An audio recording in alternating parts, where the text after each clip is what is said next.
பயிரை தண்ணீர் விட்டே வளர்க்கணும் அப்படிங்கிற வார்த்தையோட பாதி வழிகள் சொல்லணும். நம்முடைய சுதந்திரம் எவ்வளவு வழிகளும் வேதனையும் தியாகங்களும் இருந்தது. குடியரசாகி 60 ஆண்டுகள் ஆகும். இந்த 60 ஆண்டுகளுக்கு நம்முடைய வளர்ச்சி பாதை எப்படி இருக்கு? சரியான பாதையில தான் நாம போயிட்டு இருக்கோமா?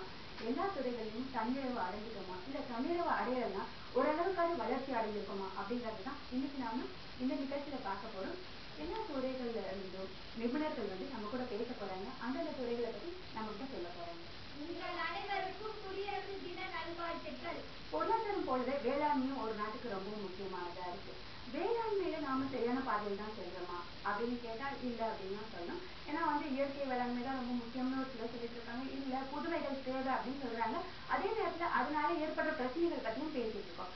வேளாண்மை எடுத்துக்கிட்டோம்னா நாம சரியான பாதையில் தான் போயிட்டு இருக்கோமா? நம்ம எடுக்கிற முயற்சிகள்லாம் சரியாதான் இருக்கா அப்படின்றத குறித்து பேராசிரியர் பேச போறாரு. கேட்கலாம். நமது ஆண்டு குடியரசு இன்றைக்கு 60 ஆண்டுகளாக ஆக போகின்றன. இந்த 60 ஆண்டுகள்ல நம்முடைய வளர்ச்சி என்ன அப்படின்னு சிந்திச்சு பார்க்கும்போது ஒரு பக்கம் மக்கள் இந்த தொழில்நுட்ப வளர்ச்சியை தான் அடிக்கடி நாங்க கவனம் செலுத்துறோம். இப்போ தொழில்நுட்ப வளர்ச்சி அப்படின்னு பார்க்கும்போது இந்த நிகழ்ச்சியை 60 ஆண்டுக்கு முந்தி நீங்க உங்களுடைய டிராயிங் ரூம்ல உங்களுடைய அந்த அறையில உட்கார்ந்து ஒரு தொலைக்காட்சி பேட்டியில பார்ப்பதற்கு வாய்ப்பு கிடையாது. ஆனா இன்றைக்கு இந்த நிகழ்ச்சியை நான் நேரம் உங்களுடைய அந்த உங்க வீட்டுக்கே உங்ககிட்ட இது இந்த செய்தியை சொல்றதுக்கு இதையும் ஒரு வளர்ச்சின்னு எடுத்துக்கலாம். வளர்ச்சின்னு பார்க்கும்போது பலவிதமான வளர்ச்சி இருக்கு. ஒரு பென்சிலோ ஒரு பேனா வாங்கும் போது இருந்த அந்த கஷ்டங்களும், நாங்க ஓடி போய் ஒரு ரூபாய்க்கு ஒரு பேனா வாங்குறதுக்கு நாங்க பட்ட அந்த அவதிகளும் அந்த கஷ்டங்களும், அதுக்கப்புறம் அதுல மை ஊற்றணும், அந்த இங்கு பாட்டில் வாங்குறதுக்கு வசதி இல்லாம இருக்கலாம். பண வசதி அந்த காலத்துல நெருக்கடியா இருந்தது. அப்ப அந்த இங்குக்காக ஒரு 5 பைசா கொடுத்தா கடை முனையில இருக்கிற ஒரே ஒரு பேனால ஃபில் பண்ணி கொடுப்பாங்க. ஆனா இன்னைக்கு பால் பெண்ணை யூஸ் பண்ணி அப்பப்போ தூக்கி போடுறாங்க. மாணவர்களே குழந்தைங்களும் பண்ணிட்டு இருக்காங்க. இதுவும் வளர்ச்சி தான். உணவுப் பொருட்களா இருக்கட்டும், அல்லது சமையல் பொருட்களா இருக்கட்டும், அல்லது எந்த ஒரு பொருள் எடுத்துக்கிட்டாலும் வளர்ச்சி. வளர்ச்சின்ற ஒரு அடிப்படையில் எடுத்து பார்க்கும்போது அது எந்த மாதிரி வளர்ச்சியா இருக்கணும், இதுதான் நாங்க சிந்திச்சு பார்க்கணும். அதாவது ஒரு குடும்ப பெண், சாதாரண ஒரு மீடியம் ஃபேமிலின்னு எடுத்துக்கோங்க, ஒரு குடும்பம் எடுத்துக்கோம்.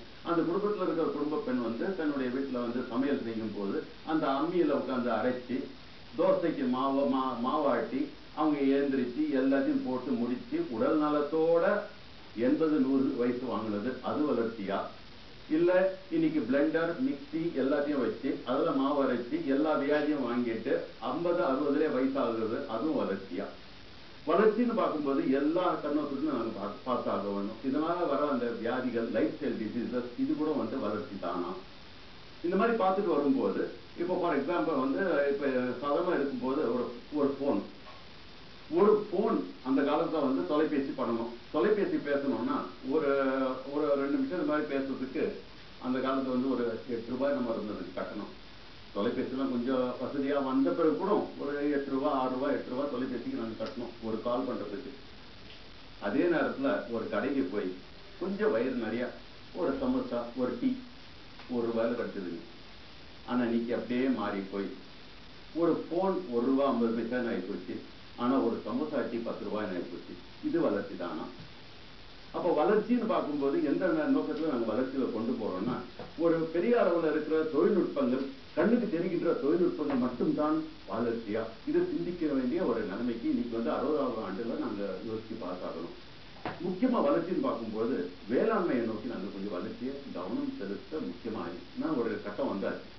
வேளாண்மைன்னு நாங்க எடுத்துக்கிட்டோம்னா பாருங்க, இன்னைக்கு பிகாஸ் கிளைமேட் சேஞ்ச் அப்படிங்கிறாங்க. அதாவது பூமி எல்லாம் அணுல வருது, அதனால மற்ற சேஞ்சஸ் வரும்போது இது ஐஸ் கட்டிகள் அப்படியே நெருங்கி போய் தண்ணி ஏறும். அதுக்கப்புறம் கடல் நிலம் மேல வரும். அதுக்கப்புறம் இந்த கார்பன் டை ஆக்சைடு இந்த வாயுகள் அதிகமாகலாம். இதனால நஷ்டங்கள் ஆகலாம் அப்படின்னு பேசுறாங்களே தவிர இதனால பாதிப்பு எந்த மாதிரி செடிகளுக்கு ஆகும் இதை பத்தி நாங்க யோசிக்கல. இன்னும் முக்கியமா பாதிக்கப்பட போறது நெல், கோதுமை, சோளம். அப்ப நெல் கோதுமையே மக்களுக்கு கிடைக்கலன்னா அந்த மக்கள் எப்படி வாழ்வாங்க அப்படின்னு பார்க்கும்போது, அந்த கண்ணோட்டத்தில் பார்க்கும்போது அந்த வளர்ச்சிகளை இன்றைக்கு நாங்க சிந்திச்சு பார்க்க வேண்டிய ஒரு கட்டம் வந்துருக்கு. அப்ப அந்த மாதிரி இருக்கும்போது சிறுதானியங்கள், நம்ம நாட்டுடைய சிறுதானியங்கள், தமிழ்நாட்டுல முக்கியமா சிறுதானியங்கள் எங்களுக்கு கேழ்வரகு இருக்கு, வரகு இருக்கு, ரத்தனை இதெல்லாம் மீண்டும் அதை நாங்க முன்னுக்கு கொண்டு வரணும். இந்த 60ஆம் ஆண்டுல இது ஒரு முக்கியமான ஒரு வளர்ச்சியாக நாங்க கொண்டு வந்தாகணும். மக்கள் அப்படி வந்து சிந்திக்கும் போது நாங்க என்ன சொல்றோம், வளர்ச்சின்னு சொல்லும்போது நாடு தானே, பார்லிமெண்ட்ல பேசுறாங்க, அசம்பிளியில பேசுறாங்க, ஒரு பாலிசி மாதிரி தானே பார்க்கணும், நம்ம என்ன செய்ய முடியும் அப்படின்றது கூட உங்க மனசுல வரலாம். ஒவ்வொரு மனிதனும் இந்த வளர்ச்சிக்கு நாங்க இன்னைக்கு சுதந்திரமா வாழ்கின்ற இந்த நிலைமையில வளர்ச்சிக்காக நாங்க பாடுபட்டு ஆக வேண்டும். இந்த பாடுபடுறது வந்து எந்த விதமா நாங்க பாடுபட வேண்டும் அப்படின்னு நீங்க சிந்திச்சு பாத்தீங்கன்னா, ஒவ்வொரு சிறிய காரியமும் நாங்க செய்யறதும், அதாவது சுற்றுச்சூழலை பாதிக்காம உருவாக்குற ஒவ்வொரு காரியமும் ஒரு வளர்ச்சி தான்.